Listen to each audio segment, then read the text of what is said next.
Sino ang pinuno ng digmaang gerilya laban sa Hapon sa Mindanao? Claro de Recto. Anong pangalan ng orihinal na wika ng Pilipinas bago dumating ang mga Kastila? Baybayin.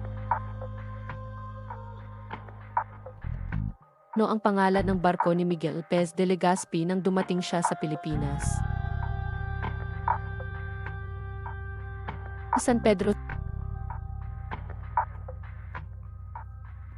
Sino ang unang babaeng gobernador general ng Pilipinas? Trinidad Texon.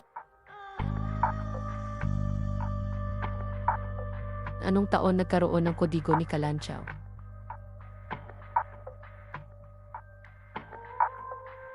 1433